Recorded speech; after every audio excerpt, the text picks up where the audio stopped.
Contaminating a crime scene. How it destroys justice. Most people think that the biggest threat to justice is a good lawyer or a bad judge.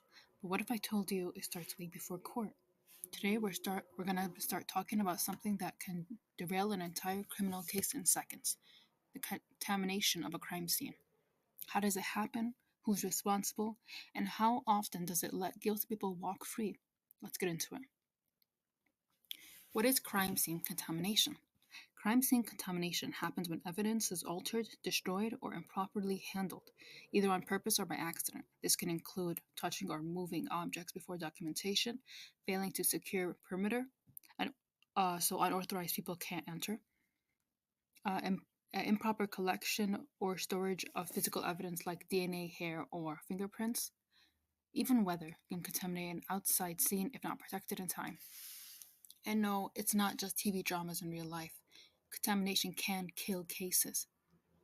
We have real case examples, and a few infamous ones are the John Bennett Ramsey case from 1996. Officers let multiple family friends into the house before it was secured. Multiple people walked the rooms, touched items, destroyed critical forensic evidence, and decades later, we still don't have a clear answer on what happened.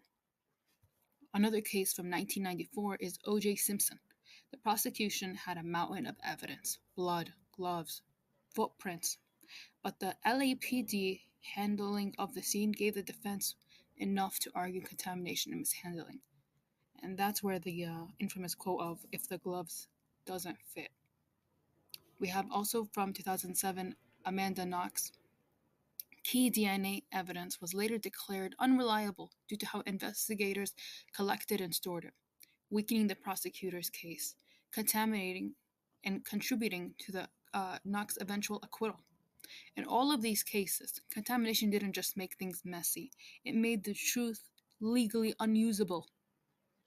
So, who is responsible?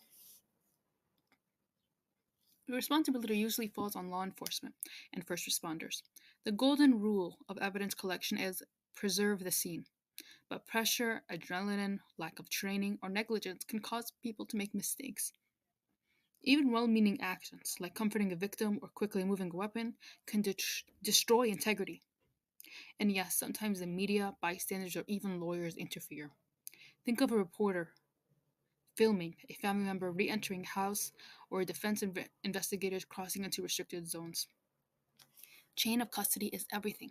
If it breaks, the defense can and should argue that the evidence is inadmissible. A legal impact. What happens in court? When evidence is contaminated, it can be suppressed, excluded under the exclusionary rule. It weakens the prosecution's case, even if the evidence is still admitted, and it gives rise to reasonable doubt, which is often enough to acquit. It also raises the constitutional issues, especially under the Fourth Amendment, which is illegal search and seizure, and the 14th Amendment of due process. In some cases, contamination even opens the door for civil suits against police departments. Why does this matter? And what's our call to action? Here's the truth. Justice isn't just about guilt or innocence, it's about procedure. Contaminating a crime scene isn't just a mistake, it's a threat to the rule of law. Even botched scenes means a guilty person might walk free, or worse, an innocent person gets convicted. If you're studying criminal law, forensic science, or even binging true crime, remember this. The first 5 minutes after a crime can decide the next 5 years of someone's life. Let's respect the process and demand better training, better policies, and real accountability. If you found this breakdown useful, please like and subscribe, drop a comment, and of a case you want me to cover next, or your thoughts on whether contaminated evidence should ever be admissible. See you in the next one.